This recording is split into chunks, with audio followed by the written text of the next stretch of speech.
नमस्कार, मी वर्षा नलवडे आणि आपण बघत आहात TV9 मराठी। सर्व प्रेक्षकांना नवीन वर्षाच्या खूप खूप शुभेच्छा।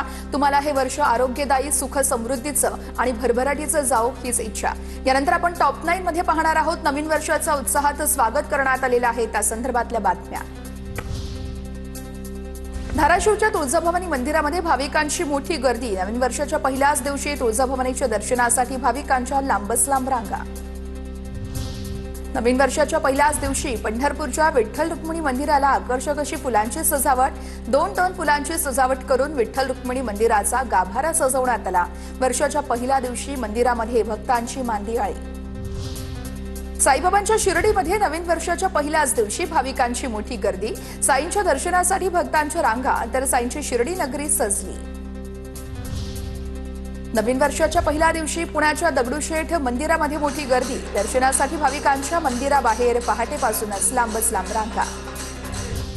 शेगाव गजानन महाराजांच्या दर्शनासाठी भाविकांची गर्दी। नवीन वर्षाच्या सुरुवातीलाच यावेळेस देवदर्शनानं ही सुरुवात करण्यासाठी रात्रीपासूनच मंदिरात मोठी गर्दी। वसईमध्ये मोठ्या उत्साहात आणि आनंदात सरत्या वर्षाला निरोप आणि नवीन वर्षाचं स्वागत। वसई कलाक्रीडा महोत्सवाच्या सांगता समारंभामध्ये संगीत मैफिल आणि फटाक्यांच्या आतषबाजीमध्ये आनंदोत्सव साजरा।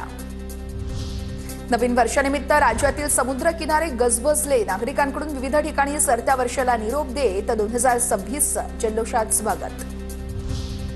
रत्नागिरीमध्ये नवीन वर्षातील सूर्योदय पाहण्यासाठी लोकांची मोठी गर्दी, तर काझरभाटी या ठिकाणी कॅमेरा टिपला नवीन वर्षाचा सूर्योदय। मुंबईमध्ये सरत्या वर्षाला निरोप आणि नवीन वर्षाचा जल्लोषात जोरदार स्वागत। मरीन ड्राईव्ह परिसरामध्ये हजारोंच्या संख्येने उपस्थित राहत मुंबईकरांकडून नवीन वर्षाचं स्वागत।